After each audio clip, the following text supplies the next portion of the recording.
Hello good morning everyone, welcome to Saurabh sir classes. मैं हूं चीनू ठाकुर जायसवाल और मैं आपके साथ डिस्कस कर रही हूँ यूपीएससी 2023 हिस्ट्री एग्जामिनेशन जो भी होकर जस्ट फिनिश्ड हुआ है। उसको डिटेल में एनालिसिस हमारा चल रहा है और ये पार्ट 4 है आज की क्लास का, जिसमें हम क्वेश्चन नंबर 3 करेंगे। हर एक वीडियो में पर्टिकुलर क्वेश्चन और उसके सारे ऑप्शन हम लोग डिटेल में एनालिसिस कर रहे हैं। तो अगर आपने वो वीडियोस नहीं देखे तो पहले वो वीडियोस जरूर देख लीजिएगा। So let's start today's class. Good morning everyone, कैसे हैं आप सभी? अच्छा, आज की क्लास में हम लोग वैसे तो लास्ट क्लासेस में भी हम लोग देख रहे हैं कि पैटर्न कैसे आप आंसर लिखेंगे अपने यूपीएससी मेंस के, ठीक है? क्योंकि एग्जामिनेशन में, यूपीएससी के एग्जामिनेशन में जब आप पेपर लिखते हैं तो आंसर सबको पता होते हैं, बहुत सारी चीजें नॉलेज आपको होती है, आप सबने लिखा होता है, फिर भी क्यों मार्क्स नहीं मिल पाते हैं? बिकॉज क्वेश्चंस को समझ के अकॉर्डिंगली आंसर करना है, ठीक है? जितना डिमांड किया गया है हमको उतना बताना है। हम लोगों को मोस्टली जो जिसके बारे में हमें फैक्चुअल नॉलेज नहीं है, जो जो ईरा ईरा है, जैसे जो ईरा है, प्री हिस्टोरिक ईरा है, उसके बारे में हमें फैक्चुअल उतनी नॉलेज नहीं है, बट जो एविडेंसेस मिले उसके हिसाब से हम लोग आंसर कर रहे हैं, तो न्यूट्रल रहना है। और बाकी जितने क्वेश्चंस हैं जो अब क्वेश्चंस मतलब पेपर्स में है, वैसे मेरे हिसाब से पेपर बहुत अच्छा था, बहुत इजी था, बट आपने उसके आंसर्स कैसे लिखे हैं ये डिपेंड कर रहा है। और आने वाले एग्जामिनेशंस में आपको क्या-क्या पॉइंट्स ध्यान रखना है, वो सारी चीजें हम लोग इस क्लास में डिस्कस करते हैं, ठीक है? पेपर का एनालिसिस करते हुए। तो आज का क्वेश्चन जो हम लोग कर रहे हैं डिटेल में, वो क्वेश्चन नंबर 3 के ए बी सी तीनों सेक्शन में आपके साथ डिस्कस करूंगी। वैसे एक वीडियो अपलोड किया था जिसमें सारे क्वेश्चन थे, बट वो बहुत क्लमजी हो जाता है, क्योंकि प्रॉपर एनालिसिस देखना बहुत जरूरी होता है। तो चलिए क्वेश्चन नंबर 3 देख लेते हैं। तो इसमें आपसे क्या पूछा गया है? How far the Sangam literature act as a window. Questions देखिए, बहुत ध्यान से देखना है। और ये क्वेश्चन जो है यूपीएससी लेवल के जो क्वेश्चंस होते हैं वो इजी दिखते हैं, और इजी ही आपको लिखना है, मतलब उतना ज्यादा आपको टेंस होके नहीं लिखना है, बहुत सारी चीजों का मिक्सअप नहीं कर देना है, ठीक है? तो Sangam literature act as a window into the social and cultural traditions of ancient South India. तो पूछा गया है, मेनली तो यही पूछा गया कि संगम लिटरेचर की इंपॉर्टेंस पूछी गई है कि संगम लिटरेचर ने कैसे बताया है, उसके पास कैसी इंफॉर्मेशन है, ठीक है? तो इसके बारे में लिखना है हमें। तो इतना तो समझ में आता है कि कुछ हिस्टोग्राफी लिख लेनी है हम लोगों को, ठीक है? हिस्टोरियोग्राफी लिख देना है हमको। और दूसरा क्या है, ये जो संगम लिटरेचर है ये प्राइमरी सोर्स है, ठीक है? क्योंकि मेगालिथिक पीरियड से डायरेक्ट जो हमें इंफॉर्मेशन मिलती है साउथ इंडियन हिस्ट्री की, वो संगम लिटरेचर से ही मिलती है, ठीक है? तो प्राइमरी एविडेंसेस हो गया इसमें, डिटेल मिलती है, प्राइमरी डिटेल हमें संगम लिटरेचर से मिल जाती है सारी, ठीक है जी? अच्छा, और हमें ना आंसर में ये ध्यान देना है कि ये नहीं पूछा गया है कि भाई पूरा हिस्टोरियोग्राफी बताइए। सिर्फ ये पूछा गया है कि संगम लिटरेचर से किस तरह से सोशल और कल्चरल ट्रेडिशन का पता चल रहा है, ठीक है? वैसे तो हम लिखना चाहे तो इसमें लिख देते हैं, लिख सकते हैं कि हाँ भाई फर्स्ट कहाँ पर हुआ, हाँ फर्स्ट संगम कहाँ पर हुआ है, सेकंड संगम कहाँ पर हुआ है, फिर थर्ड संगम कहाँ पर हुआ है, जो हम लोगों को संगम लिटरेचर के बारे में ज्यादातर जानकारी है कि हाँ जो फर्स्ट संगम हुआ है वो अगस्त्य थे उनके टाइम पीरियड में हुआ, फिर सेकंड जो संगम हुआ वो तुलका पीएम जो थे उनके अंडर में हुआ है, फिर थर्ड जो है नकीरार के अंडर में हुआ है। हमें ये सारी इंफॉर्मेशन है, ठीक है?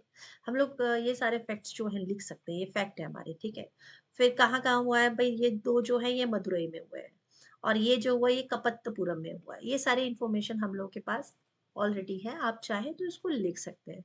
बट क्योंकि मेरे पास और भी बहुत सारी इंफॉर्मेशन है जो फैक्ट के हिसाब से है, तो मैं चाहूँ तो इस चीज को ना भी लिखूं तो भी चल जाएगा। क्यों?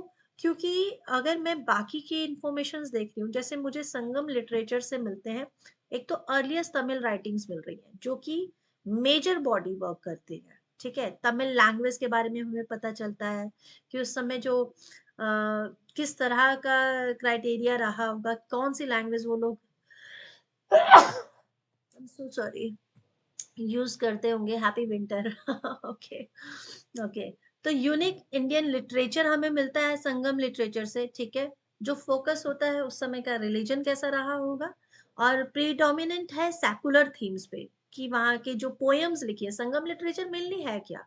बहुत सारी पोएम्स हैं, बहुत सारे एपिक्स इसमें लिखे गए जो बहुत इंपॉर्टेंट एपिक्स हैं। उन सब के नाम आपको पता ही है, आप वो सब इंपॉर्टेंट नाम यहाँ मेंशन कर सकते हो, ठीक है? जिसमें लव, वॉर और एवरीडे लाइफ इन सबको डोमिनेट किया गया है पोएम्स वगैरह में, इन सब के बारे में मेंशन है। तो अगर इन सब चीज़ों के बारे में मेंशन है तो ऑटोमैटिकली हम लोगों को उस समय की सोशल लाइफ के बारे में पता चल जाएगा, है ना? तो यही तो पूछा गया है। फिर प्रिजर्व एंशियंट तमिल कल्चर, तो तमिल कल्चर को प्रिजर्व करने का काम संगम लिटरेचर ने तो बखूबी किया है, ये तो हमें पता चल ही रहा है। जब हम इसके डिस्क्रिप्शंस पढ़ते हैं तो वहाँ का जो रिच कल्चर है, कस्टम्स हैं, ट्रेडिशंस हैं, और डिस्क्रिप्शन ऑफ लैंडस्केप है। जी हाँ, डिस्क्रिप्शन ऑफ लैंडस्केप भी है। उस समय कौन से रूलर्स थे, जैसे मैक्सिमम तो पांड्यास के बारे में यहाँ पर पता चला है, चेरा के बारे में पता चल रहा है, चोलास के बारे में पता चल रहा है, ठीक है? तो Sangam literature provide detailed insight into the daily lives of people in what was then South India। तो हम लोगों को डेली लाइफ उनकी जो है वो सारी चीजें पता चल रही है। अब जैसे तमिल जो एपिक्स है, मनी मेक लई है ना? ये सब आप नाम ले सकते हैं, मनी मेक लई है। ओके। और उसके पास सीलापदिकरम है, सेलापदिकरम है। तो ऐसे जो एपिक्स हैं वो बहुत सारी इंफॉर्मेशन देते हैं उस समय की, जो सोशल और कल्चरल लाइफ रही होगी उस समय के बारे में सब कुछ देते हैं, ठीक है? चलिए, अब उसके बाद हम देखेंगे कि जब आंसर लिखेंगे तो हम सोशल स्ट्रक्चर के बारे में बात कर रहे हैं, तो हमें कैसा पता चल रहा है? तो पुरनारुरु और अरिकनोरु, बहुत सारी जो पोएम्स के ग्रुप्स हैं उसमें हमें डिफरेंट प्रोफेशनल और सोशल स्टेटस के बारे में पता चल रहा है, ठीक है? तो हमें उससे ये पता चल रहा है कि ये बुक्स के अंदर में पहले इसको नहीं, पहले इसको पढ़ लेते हैं कि जो उन्होंने मेंशन किया है, रूलिंग क्लास को वो लोग अरासर लिख रहे हैं, प्रेस्ट और स्कॉलर्स की क्लासेस जो है उसे अंथानर कर रहे हैं, लिखते हैं, और जो मर्चेंट और ट्रेडर्स हैं उन्हें वेनिगर कर रहे हैं, ठीक है? वानिगर या वनिगर, ठीक है, वनिगर करते हैं। तो इन सब के बारे में उसमें डिटेल में मेंशन है पोएम्स में, क्योंकि बहुत सारी स्टोरीज जो है ना वो रूलर्स के आसपास घूम रही हैं। पोएम्स लिखी हैं, वॉर के बारे में लिखा है, तो रूलर्स का उसमें कंटिन्यू मेंशन है। तो इन सब के नाम है, जैसे रूलिंग क्लास में किंग्स है, वेरियर्स है, फिर उसके सामंत चीफटन्स जो हैं, रूलिंग एलिट बनाते हैं ये, और रिस्पॉन्सिबल हैं पूरे एडमिनिस्ट्रेशन के लिए, वारफेयर के लिए, मेंटेनिंग सोशल ऑर्डर, ये सारी चीजें। और जो प्रेस्ट और स्कॉलर्स है, जो अंतनर है, उनके अंडर में क्या आता है? वो रिलीजियस रिचुअल कर रहे हैं, एजुकेशन दे रहे हैं, फिर एडवाइस करते हैं रूलिंग क्लास को, ये सारा जो काम करते हैं वो प्रिस्ट और स्कॉलर करते हैं। फिर वनीगर जो है वो मर्चेंट है। भाई ट्रेड, साउथ इंडिया का ट्रेड बहुत ज्यादा फ्लरिश हो रहा था, इसके भर भर के एग्जाम्पल आपको संगम लिटरेचर में मिल जाते हैं, ठीक है ना? क्योंकि आप देखेंगे कि पैरिप्लस ऑफ एरिथ्रियन सी है, उसके बाद स्ट्राबू है, प्लानी है, इन सब ने भी जो संगम टाइम पर पोर्ट्स हैं उनके बारे में मेंशन किया हुआ है, ठीक है जी? चलिए, तो इसके बाद और जो हमें तोल्कापियम, जो एक ग्रामेटिकल बुक है जो तोल्कापियम ने लिखी, तोल्कापियर ने लिखी हुई है, इस बुक में हमें और भी ग्रुप्स के बारे में बताया जाए, जैसे कुरंजी। मोस्टली जो आपके ऑप्शनल पेपर आता है ना, जिसमें एमसीक्यू पैटर्न आता है, प्री पेपर, उसमें ये सारे क्वेश्चंस आपके आते हैं। कुरंजी कौन है, मुलई क्या है, मरुदम क्या है, नेदल किसको कहा गया है, पलई किसको कहा गया है, तो ये सब मैंने यहाँ पे डिटेल में मेंशन कर दिया है। If you want to write in your answer तो you can easily write it, ठीक है ना? तो उसके बाद अगर आप ये देखेंगे कि नॉर्थ इंडिया में उस समय फोर फोल्ड वर्ना सिस्टम है, जिस समय संगम लिटरेचर लिखा जा रहा है। लेकिन संगम पीरियड की जब हम बात करते हैं तो वो लेस रिजिड पता चल रहा है। जब हम उसका सोशल स्ट्रक्चर देख रहे हैं तो हमें कहाँ से पता चल रहा है? संगम लिटरेचर की बुक से ही पता चल रहा है ना, जो उनमें मेंशन है। तो उसमें पता चला कि लेस रिजिड है और मोर इन्फ्लुएंस्ड बाय ऑक्यूपेशनल ग्रुप। जो ऑक्यूपेशनल ग्रुप है, जो आपके ट्रेडर्स हैं, उसका जो इम्पैक्ट है वो ज्यादा दिखाई दे रहा है, ठीक है? रीजनल वेरिएशन नजर आ रहे हैं आपको यहाँ पर। तो ये सारी इंफॉर्मेशन भी हमें संगम लिटरेचर से ही मिलती है, ठीक है? उसके बाद आप देखते हैं, तो यहाँ पर मैप में तो सब कुछ मेंशन किया ही गया है, ठीक है? अगले पॉइंट में हम इकोनॉमिक एक्टिविटीज के बारे में पढ़ेंगे। तो इकोनॉमिक एक्टिविटीज में आपको पोयम आती है एनका नूरू में, उसमें क्या है? 17 हिस्टोरिकल इवेंट का मेंशन किया गया है, ठीक है? 17 हिस्टोरिकल इवेंट है। ये सिर्फ पोएम्स जो हैं, ये मन घड़ंत पोएम्स नहीं है, इसमें कोई ना कोई कैरेक्टर है उस समय का, या कोई ना कोई ट्रेडर के ऊपर लिखा गया है, या किसी विलेज के ऊपर लिखा गया है, तो जो वहाँ की सोशल लाइफ को पूरी तरह एक्सप्रेस कर रहा है। तो एनकानूरू में 17 हिस्टोरिकल इवेंट्स हैं जो अर्ली तमिल सोसाइटी के बारे में बताते हैं। ठीक है, अर्ली तमिल सोसाइटी के बारे में बताते हैं। तो हम अपने आंसर में इकोनॉमिक एक्टिविटीज में एनकानूरू का जिक्र कर सकते हैं। उसके बाद ये लिटरेचर क्या है, वहाँ की इकोनॉमिक एक्टिविटी बता रही है साउथ इंडिया में, और एम्फेसाइज कर रही है कि कैसा एग्रीकल्चर था। ठीक है, एग्रीकल्चर कैसा था, ट्रेड कैसा था, और क्राफ्ट्समैनशिप, इसके बारे में भी आप लोग पॉइंट्स लिख सकते हैं। जो ये पॉइंट्स मैं यहाँ पर आपको दे रही हूँ ना, एक एक लाइन का पॉइंट्स दे रही हूँ, ये just for your information, so that सभी लोग अपने अपने आंसर्स को अपने अकॉर्डिंग लिखेंगे। फैक्ट्स आपको मैं बता रही हूँ and I am just telling you how you write your answer, but what you are going to write it is totally depend on you. ठीक है ना, क्योंकि हर एक का माइंड बहुत अलग अलग वर्क करता है। ठीक है, तो आप अपने फैक्ट्स को किस तरह लिखना चाहें और सुंदर बनाना चाहें, तो ये फैक्ट्स आपकी हेल्प करेंगे। ठीक है, यस। अगला हमको पता चल रहा है पोर्ट्स के बारे में। तो जो हमने अभी मैंने बुक आपको बताया ना, पेरिप्लस की बुक है, जैसे पेरिप्लस ऑफ पेरिडियन सी है। ठीक है, स्ट्राबो आया था, स्ट्राबो ने इस बारे में लिखा है। फिर आपको पिलानी, पिलानी के ने इस बारे में लिखा है कि यहाँ पे कुछ पोर्ट्स है इंपॉर्टेंट, जिसके मेंशन उन्होंने अपनी बुक्स में किया हुआ है, जैसे पुहर है, मूसरी है, कुरकई है। ठीक है, तो इन सब का मेंशन उनकी बुक में भी मिल रहा है। फिर मदुरई और उरियर जो है वो रेनाउंड सेंटर है, टेक्सटाइल प्रोडक्शन होती है वहां पर। तो ये सारी चीजें हम लोगों को कहाँ से मिलती है, संगम लिटरेचर में ये सारी मेंशन है।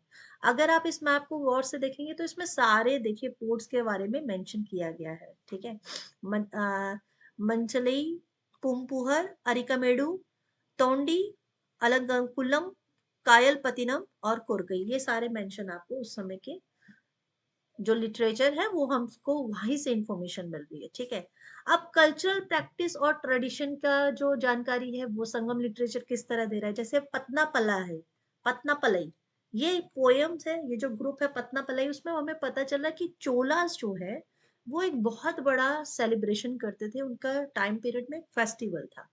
तो ये हम लोग को संगम लिटरेचर में इंफॉर्मेशन मिलता है इसके बारे में, कि चोला पीरियड में एक बहुत बड़ा फेस्टिवल वो लोग किया करते थे, और उस समय के जो गॉड्स है उसकी इंफॉर्मेशन मिलती है कि संगम पीरियड में अलग अलग गॉड की पूजा होती थी, बट जो डेटी हैं जिनका सबसे ज्यादा इफेक्ट है वो है मुरुगन स्वामी, जिन्हें की गॉड ऑफ वॉर और विक्ट्री माना गया है।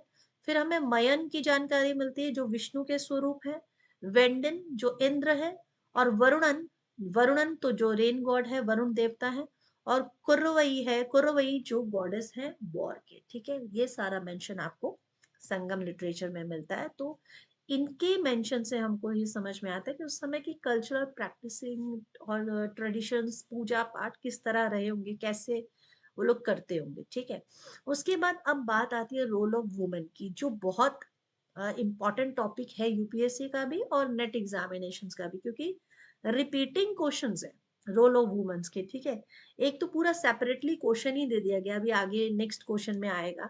तो रोल ऑफ वुमन हमें पोएम्स में मिलते हैं, जैसे कुरंत कोई पोएम है, उसमें लेडीज की ब्यूटी और विर्च्यू को प्रेज किया गया है। ठीक है, हमें कुछ वुमेन्स का भी नाम मिल रहा है, जैसे अवैयर है, और नचलैयर, नचलैयर है। तो ये जो नाम है पोएट्स के, ये कंट्रीब्यूशन है, ये नाम मुझसे कभी ठीक नहीं लिया जाता, पता नहीं क्यों। ओके, कोई साउथ इंडियन ब्रदर और सिस्टर है जो जिनसे करेक्ट प्रोनाउंसिएशन पूछना पड़ेगा। तो अवैयर जो है बहुत ही ज्यादा इम्पेक्ट रख रहे हैं उस टाइम पर, पोएट है या वुमन पोएट है, और इनका लिटरेचर में बहुत इंपॉर्टेंट पार्टिसिपेशन रहा है। सोशल इन्फ्लुएंसर में देखेंगे तो वुमेन्स जो है उनका काफी सोशल प्रभाव रहा देखने को मिल रहा है। ठीक है, उनकी ओपिनियंस है, एडवाइस है, वो भी बहुत इंपॉर्टेंट है फैमिली के लिए, कम्युनिटी के लिए। स्पिरिचुअल लीडर्स भी है वो। ठीक है, वो बड़े बड़े जो सेरेमनीज हैं उसमें पार्टिसिपेट कर रही हैं, और कुछ एग्जाम्पल आपको मिल रहे हैं कि टेम्पल के प्रिस्ट भी है। ठीक है, ये सारे एग्जाम्पल्स भी मिल रहे हैं। तो इन सब से बहुत ज्यादा रोशनी मिल रही है कि जो संगम सोसाइटी रही होगी, साउथ इंडियन की उस समय की सोसाइटी रही होगी, उसमें वुमेन्स का जो पोजीशन है वो अच्छा रहा है, वो मतलब डिटोराइट नहीं हुआ है जैसे कि बाकी के पीरियड्स में आपको देखने को मिलेगा।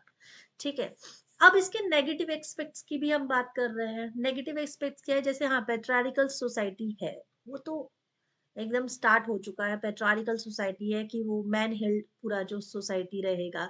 फिर पॉलीगामी और सती का भी यहाँ पर एग्जाम्पल मिलता है कि पॉलीगामी हो रहा है, बहुत सारे वाइफ रखी जाती हैं, वो शादियां वगैरह रचा रहे हैं जो मेल्स हैं। और सती प्रैक्टिस भी हमको देखने को मिल रही है, उसका एग्जाम्पल हमें संगम लिटरेचर में मिला है।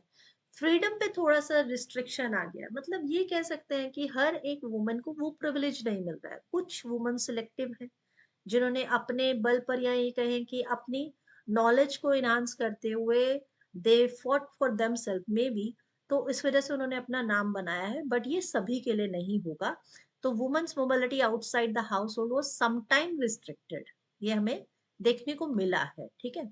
और depending on social class and regional customs, तो डिपेंड करता है कि कैसी सोशल क्लास रही होगी, कैसे आपके रीजनल कस्टम्स रहे होंगे, उसके हिसाब से वुमेन्स की जो पोजीशन है वो देखने को मिल रही है, ठीक है जी। तो अब कंक्लूड करते हुए एथिकल और मॉरल वैल्यूज पे आते हैं कि उस समय की सोसाइटी के जो एथिकल प्लेसमेंट्स है वो कैसे रहे होंगे, मोरल वैल्यूज कैसे रहे होंगे, तो वो हमें तिरुकुरल से मिलता है। एग्जाम्पल, जो तिरुवल्लर ने जो वर्क किया है तिरुकुरल, उसमें एथिकल कंडक्ट के बारे में बहुत सारी स्टोरीज मेंशन है और एग्जाम्पल्स मेंशन है, जिसकी वजह से हमें ये पता चल रहा है कि कैसे उनका मॉरल वहां पर रहा होगा, लोग कैसे रहते होंगे, उनका सोसाइटी किस तरह से बिल्ड हुआ होगा, तो ये सारा मेंशन आपको तिरुकुरल से मिलता है। उसके बाद आप कंक्लूजन अपना देते हैं, जब आपके पास इतने सारे फैक्ट्स हैं, इतने सारे आपने जो थ्योरीज हैं वो यूज कर लिए, बहुत सारे हिस्टोग्राफी भी आपने यूज कर ली, तो then you can conclude easily that Sangam literature serves as a valuable window. Yes, it is a valuable window because it gives a lots of information regarding the Tamil society. So yes, this is a valuable window into the social and cultural tradition of ancient South India. Through vivid descriptions and poetic verses, it provides comprehensive view. ठीक है, उस समय का societal structure क्या था, कैसा था, economic activities कैसी होती थी, ये सारी हमें इंफॉर्मेशन संगम लिटरेचर देता है, दे रहा है, and that was the conclusion part, ठीक है।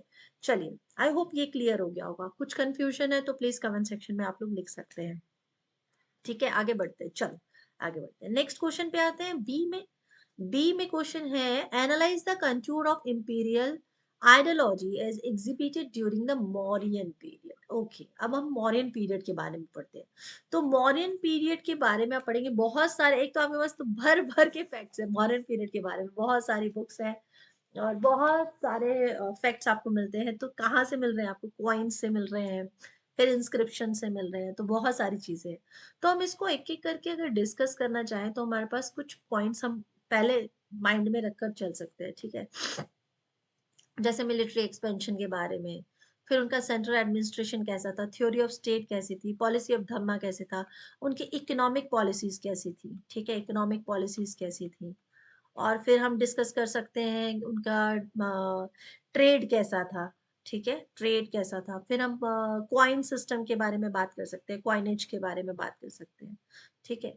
तो इन सबको हम पॉइंट्स बना के चाहे तो एक एक करके भी हम लोग डिस्कस कर सकते हैं। जैसे इकोनॉमिक पॉलिसीज में हम अर्थशास्त्र को मेनली उसके बारे में बात कर सकते हैं, अर्थशास्त्र, ठीक है। तो मेरे पास तो बहुत सारे फैक्ट्स हैं, है ना। हम लोग ये मानते हैं कि हमें मौर्यन जो डिनेस्टी है उसके बारे में हमारे पास बहुत सारे फैक्ट है। जैसे आप अगर स्टार्टिंग से बात करें, मिलिट्री एक्सपेंशन की बात करें, तो इस मैप से ही समझ में आता है कि वो कहाँ तक, कांचीपुरम तक, पूरा साउथ तक भी चले गए थे समुद्रगुप्ता के टाइम पीरियड तक, ठीक है। नॉर्थ तो पूरा कवर कवर किया ही, सेंट्रल में भी वो थे, और उसके बाद पूरा ईस्ट से होते हुए नीचे साउथ तक वो आए, ठीक है, समुद्रगुप्ता के टाइम पीरियड में। तो उनका मिलिट्री एक्सपेंशन हमें बहुत ज्यादा मिलता है। और ये एक्सपेंशन हम लोगों को कहाँ कहाँ से इंफॉर्मेशन मिल रहा है, इंस्क्रिप्शन से एक तो मिल रहा है ना। इंस्क्रिप्शन से मिल रहा है, कैसे आप देखोगे कि जो आपका इलाहाबाद में जो पिलर है उसमें समुद्रगुप्ता के बारे में एक बहुत ही अच्छी प्रशस्ति लिखी हुई है, जिसमें उसने कितनी वॉर की, उन वॉर में उसमें किस किस राजा को उसने हराया, वो सब मेंशन है। नॉर्थ के 9 रूलर्स थे और साउथ के 12 रूलर्स थे, ये सारी चीजें मेंशन की गई हैं। और साउथ के जो रूलर्स थे उनसे लड़ाई करने के बाद उसने उनका जो किंगडम था उनको ही वापस रखा और अपना टैक्सेशन वहां से लिया। तो बहुत ही पॉलिटिकल व्यू से उसने बहुत स्ट्रांगली अच्छे से मतलब राज किया, ये कह सकते हैं। तो हमसे जो पूछा गया है वो क्या पूछा गया है, जो उसकी बाउंड्री है उसके हिसाब से पूछा गया। काउंटूर्स का मतलब बाउंड्री होता है, ठीक है। तो इम्पीरियल आइडियोलॉजी जो थी मॉडर्न पीरियड की, उसके बारे में पूछा है। तो हमें ज्यादातर उसके मिलिट्री एक्सपेंशन के बारे में तो बताना ही बताना है, इसके बारे में तो कुछ ज्यादा ज्यादा बताना है। फिर जो सेंट्रल एडमिनिस्ट्रेशन था उसका, उसमें बहुत सारे उसने ऑफिसर्स बना, मतलब अपॉइंट किए नए नए। और सेंट्रल एडमिनिस्ट्रेशन बहुत ही स्ट्रांग था, ठीक है। क्योंकि मौर्यन की बात हम कर रहे हैं तो चाणक्य की बात है ना, चाणक्य जो है उन्हीं के हिसाब से पूरा जो सिस्टम चल रहा है स्टेट का, उनकी थ्योरी के हिसाब से चला। तो अर्थशास्त्र में भी उन्होंने जो जो रूल्स एंड रेगुलेशन मेंशन किए, तो सेंट्रल एडमिनिस्ट्रेशन को काफी स्ट्रांग अपहोल्ड मिलता है उनकी थ्योरी से, ठीक है। थ्योरी ऑफ स्टेट में उन्होंने मेंशन किया है जो किंग है वो डिवाइन पावर पा चुके हैं, उनकी जो किंग्स जो है वो अब सुप्रीम है, कमांडर है, सुप्रीम कमांडर है अपनी आर्मी का। तो उसका काम है कि अपने स्टेट को पूरा अच्छे से बैलेंस करके भी चलना है, उसको मेंटेन करना है, और एक्सपेंशन अगर करना है तो किस तरीके से करना है, वो सारी चीजें अर्थशास्त्र में थ्योरी ऑफ स्टेट में मेंशन है कि एक राजा को कैसा होना चाहिए, उसकी प्रजा के प्रति उसके क्या कर्तव्य है, क्या ड्यूटीज हैं, ये सारी मेंशन किया गया है। फिर जब हम पॉलिसी ऑफ धम्मा की बात करेंगे तो इसमें तो बहुत कुछ मेंशन है। पॉलिसी ऑफ धम्मा में हम देखेंगे पैट्रोनेज कैसे धर्म को किया गया है, तो इसमें ये एक की एलिमेंट भी रहा है, ठीक है, मॉडर्न एडमिनिस्ट्रेशन का। और इसका हमें कैसे पता चलता है, जैसे अशोका की जो इंस्क्रिप्शन है, जैसे रॉक एडिक्ट्स हैं, ये उस समय का जो मॉरल कंडक्ट कैसा होना चाहिए लोगों का, और एक राजा का अपने सब्जेक्ट्स के प्रति, अपने प्रजा के प्रति क्या क्या मॉरल ड्यूटीज हैं, ये सारी जो चीजें हैं वो ये एडिक्ट्स में मेंशन होती है।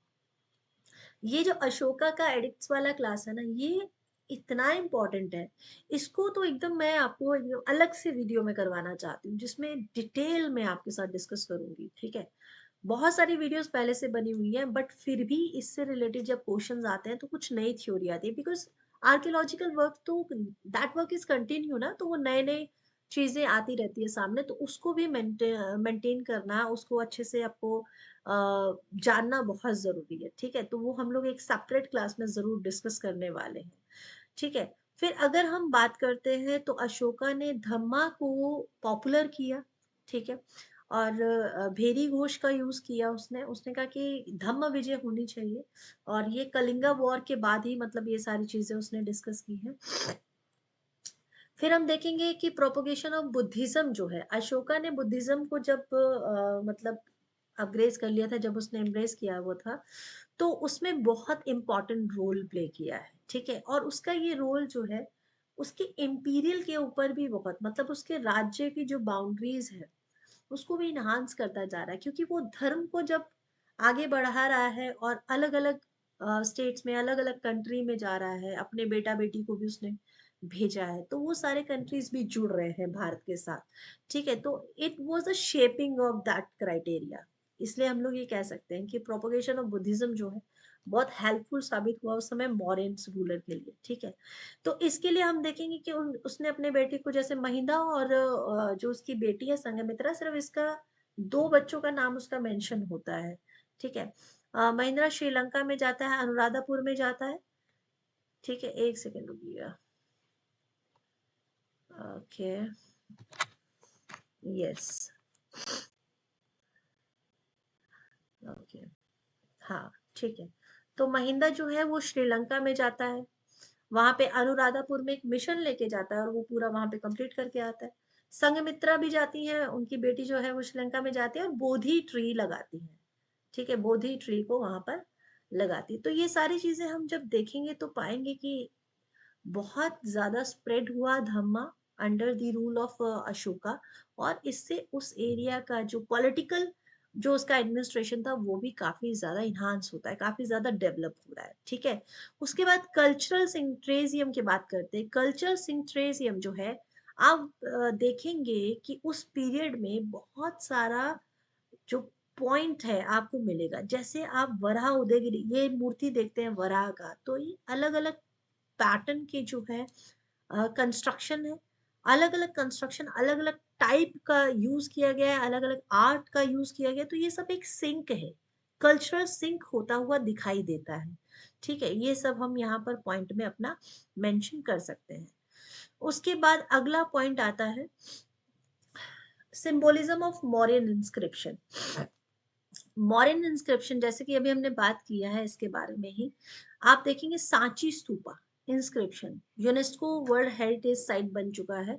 और यहाँ पर कुछ इंस्क्रिप्शंस का जो यूज किया गया है ये ब्राह्मी स्क्रिप्ट है। ठीक है, ये ब्राह्मी स्क्रिप्ट है। Wait wait wait wait, Brahmi script है जिसको बाद में डिसिफर्ड जब किया गया तो बहुत सारी इंफॉर्मेशन मिल के आती है। ये पर्टिकुलर है कि अशोका ने स्प्रेड किया है आपके बुद्धिज्म को किस तरह से, और उसने इसके लिए पॉलिटिकल व्यू में उसको देखा जाए तो पॉलिटिकल एक्सपेंशन कैसे किया कि उसने कुछ इम्पोर्टेंट ऑफिसर रखे, जैसे राजूकाज रखे, एडमिनिस्ट्रेशन जो ऑफिशियल्स थे। फिर धम महामात्या का पोस्ट मतलब मिलता है, तो इन सब का काम क्या था। जैसे अशोका ने इन सब इंस्क्रिप्शन को लिखा ही क्यों है कि एक कंडक्ट कैसा होना चाहिए, आचरण इंसान का कैसा होना चाहिए, मॉरल कंडक्ट्स के बारे में मेंशन किया है। और ये सारी चीजें ध्यान से हो रही हैं कि नहीं हो रही, लोग उन बातों को आज्ञा पालन कर रहे हैं कि नहीं कर रहे, राजा की बात जो लिखी हुई है उसको मेंटेन कर रहे हैं कि नहीं कर रहे, उसका ध्यान रखने के लिए ऑफिशियल्स भी अपॉइंट किए गए हैं, राजूकास और धम्म महामात्या। तो ये सारी चीजें जितना भी डेवलपमेंट हमें नजर आ रहा है, ये किस वजह से किया गया है कि किस तरह से मौर्यन जो एडमिनिस्ट्रेशन, मौर्यन जो बाउंड्रीज है, कंटूर्स हैं, वो डेवलप हो रही हैं, और with the help of those की पॉइंट्स। ठीक है, ये सारी चीजें करने के बाद हम इसको भी कंक्लूड करेंगे कि मॉडर्न पीरियड जो है बहुत अच्छे से वेल डिफाइंड करता है इंपीरियल आइडियोलॉजी को, और सेंट्रल अथॉरिटी भी कंप्लीट करके बताता है। क्योंकि जब हम डिप्लोमेटिक अगर उसका देखना चाहें एक्सप्रेशंस, क्या इंप्रेशंस रहा होगा डिप्लोमेटिक व्यू में, तो अर्थशास्त्र ने काफी अच्छे से एक्सप्लेन किया हुआ है। ठीक है, किस चीज में एम्फोसाइज हुआ है मॉडर्न एम्पायर मोस्टली, वैसे अगर हम समुद्रगुप्ता की बात करें तो उन्होंने तो अपने बाउंड्री को इनहांस करता है, मतलब वो पूरा भारत में लगभग जीते हैं, इसी वजह से उनको नेपोलियन भी कहा गया है, नेपोलियन ऑफ एंशियंट इंडिया का भी उपाधि दिया गया है। ठीक है, और वहीं अगर हम अशोका की बात करते हैं तो after the Kalinga war sometimes कितना टाइम का गैप है उसके बाद,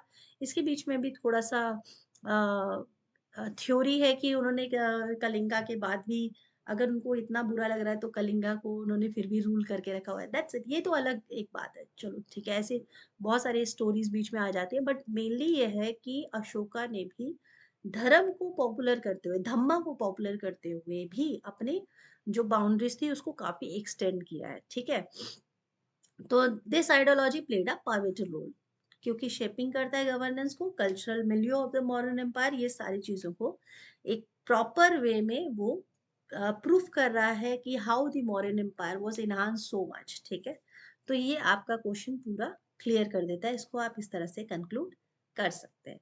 नेक्स्ट आपका सी जो क्वेश्चन है वो देखिए यहाँ पर आ गया ना कंपैरिजन, मैंने आपको बोला ना ये क्वेश्चन बहुत इंपॉर्टेंट है, वुमेन्स की जो पोजीशन है, कभी ये लोग मॉडर्न पीरियड की पूछ लेते हैं, कभी ये लोग अर्ली वैदिक और लेटर वैदिक का पूछेंगे। बट अभी जो क्वेश्चन पूछा है बिल्कुल ध्यान से देखो, पढ़ो इसको। क्या पूछा है, evaluate the status of woman in the Gupta period as compare to pre Gupta era. अब देखो प्री गुप्ता ईरा में कुछ बाउंड्री नहीं दी है, कुछ लिमिटेशन नहीं दिया गया कि किस तरह का प्री गुप्ता, मतलब प्री में तो आपका वैदिक एज भी आ सकता है, प्री वैदिक भी आ सकता है, लेटर वैदिक, अर्ली वैदिक, कुछ भी आ सकता है। तो इन सब पॉइंट से आपको हेल्प मिलने वाली है, आप इस पे कुछ भी फैक्ट लिख सकते हो, कुछ भी इन द सेंस किसी भी पीरियड की बात कर सकते हो, मतलब आप लेटर वैदिक के भी फैक्ट्स लाओ, आप लेटर वैदिक अर्ली वैदिक का भी फैक्ट्स लेके आओ, मतलब वैदिक एज का आप पूरा फैक्ट्स ला सकते हो। इस क्वेश्चन में ये हेल्प मिलने वाली है। ठीक है, जैसे कि अगर अलग से पॉइंट्स अगर हम डिस्कस करें इस बारे में, तो मैं ये जरूर कहूंगी कि मैं अगर मैं लिखना चाहूंगी तो मैं सबसे पहले तो लिखूंगी कि इसमें हमने क्या फोकस करना है कि जो स्थिति है वुमेन्स की वो डिटोराइट हो रही है, नीचे की तरफ जा रही है स्तर जो है।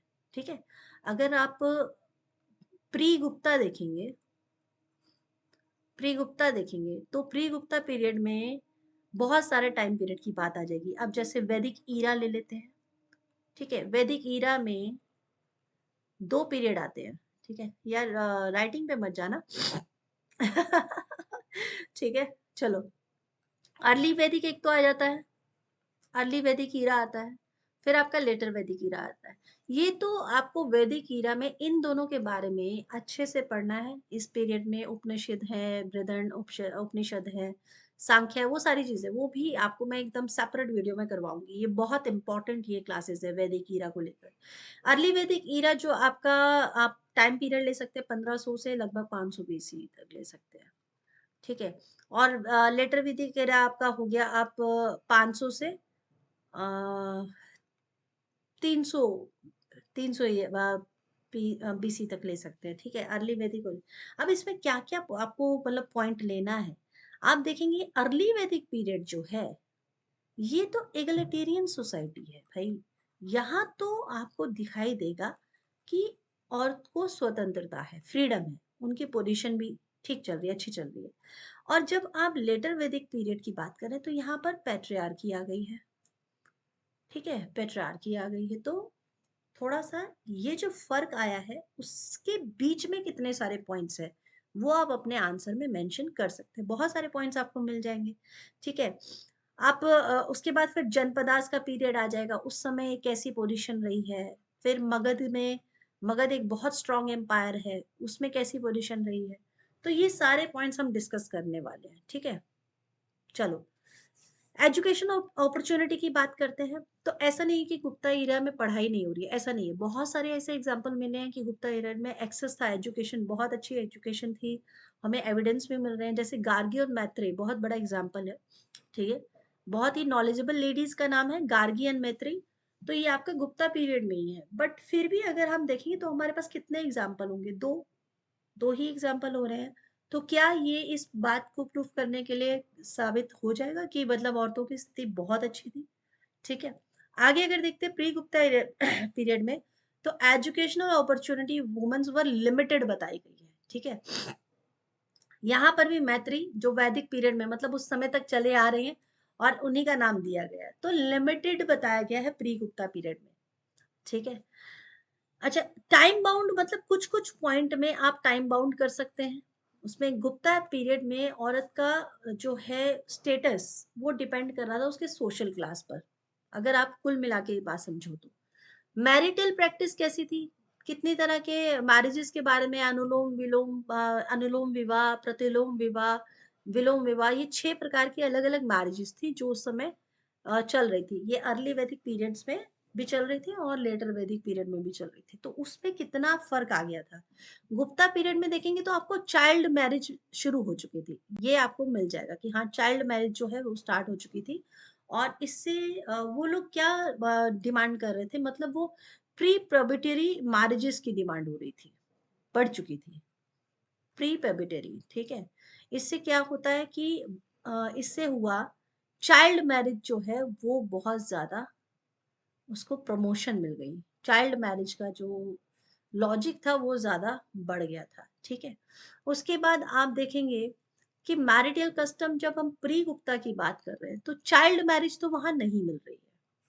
ठीक है, चाइल्ड मैरिज वहां सिस्टमेटिकली नहीं मिल रही है, एक आध एग्जाम्पल कोई हो तो हो, बट हम ये क्लियरली कह सकते हैं कि नहीं है। बट गुप्ता पीरियड में ऐसे एविडेंसेस मिलते हैं जिसमें चाइल्ड मैरिज भी बहुत ज्यादा मिल रही है। तो इससे क्या होता है, इससे जो इम्पेक्ट पड़ेगा सोशल लाइफ जो वुमेन्स की है वो क्या हो जाएगी, क्या डेवलप होगी या कम होगी, कम हो जाएगी। क्योंकि अब उनकी स्वतंत्रता जो है वो डिपेंड हो जाएगी ऑन मैन। वैसे तो वो सब हमेशा भी है, अगर वो अंडर फादर है तो भी वो डोमिनेंट है, अगर वो अंडर हस्बैंड है तो भी वो डोमिनेंट है। मैं उस टाइम पीरियड की बात कर रही हूँ, आज तो बहुत स्थिति चेंज हो गई है। चलो ठीक है, तो इकोनॉमिक एक्टिविटी अगर आप देखें तो आप देखेंगे woman continue to contribute economic activity. ठीक है, और ये एग्रेरियन सोसाइटी में हो रहा है, मतलब आप खेती बाड़ी में अगर आप देखेंगे, एग्रीकल्चर में देखेंगे, तो वहां पर औरत की बहुत ज्यादा आपको हेल्प मिल रही है, वहां पर बहुत सारा वो लोग काम कर रही हैं। ठीक है, तो फिर ये हम लोग कह सकते हैं कि डिपेंड हो रहा है उनकी सोशल क्लास पर, है ना। क्योंकि गुप्ता पीरियड्स में अगर आप देखेंगे जो उनकी सोशल क्लास है, अगर वो क्वीन है तब वो उनकी स्टडी जो है अच्छी है, लेकिन वो पर्दा में है, वो अपने घर के अंदर है। तो जैसे मनुस्मृति में मेंशन किया गया है कि वो अपने अंदर मतलब घर के अंदर ही रहेंगी, अंतराल में रहेंगी। ठीक है, और प्री गुप्ता ईरा में अगर आप देखेंगे तो वो एक्टिवली इन्वॉल्व है एग्रीकल्चर में भी और क्राफ्ट बेस्ड ऑक्यूपेशन में भी है। ठीक है? दोनों में इन्वॉल्व आपको मिलेंगी प्री गुप्ता पीरियड में। और गुप्ता पीरियड में एग्रेरियन सोसाइटीज़ जो हैं वहाँ पर उनका कंट्रीब्यूशन देखने को मिल रहा है। तो ये डिफरेंस थोड़ा-सा आ रहा है, ठीक है? तो हम ये कह सकते हैं कि अगर मैं मगध की बात करती हूँ उस समय, तो मगध एक बहुत बड़ा जनपद रहा है, तो उसमें एक एग्ज़ाम्पल मिल रहा है, ठीक है?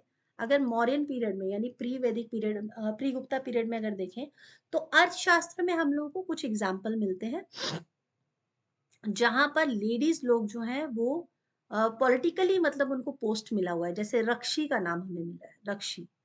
तो ये बॉडीगार्ड है किंग की, ठीक है? और ये हमें मतलब मेंशन फाहियान की बुक्स में भी मिल रहा है कि मौर्यन पीरियड में जो चंद्रगुप्ता के बॉडीगार्ड हैं उसमें लेडीज भी इन्वॉल्व है, ठीक है?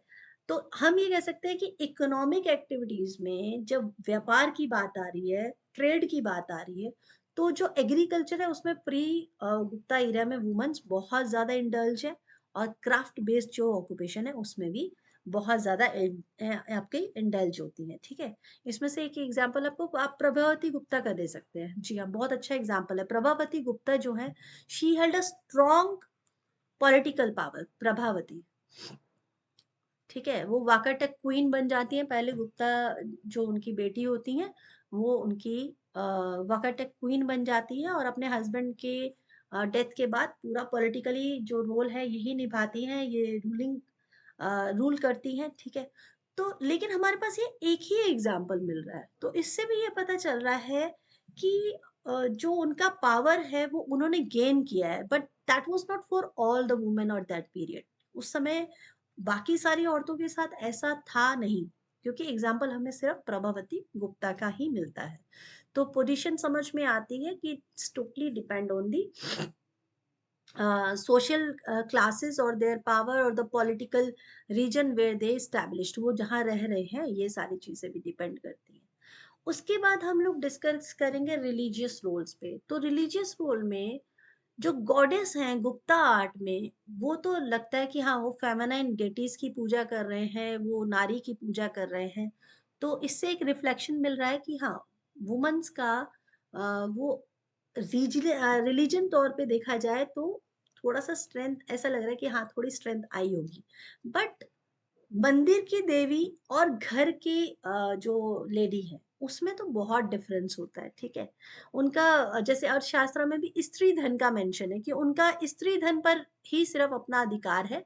बाकी जो है वो सारा जो मैन है वो डिसाइड करता है कि उसको कैसे घर अपना चलाना है। ये सारी चीजें उस समय के टाइम पीरियड में पूरा मैन डोमिनेंट है, but the stri dhan was only related with the woman. जो whatever she get from there जो डाउरी में उसको मिला है, जो उसकी मदर से मिला है, जो इन लॉ से मिला है, वो उसका धन है, ठीक है?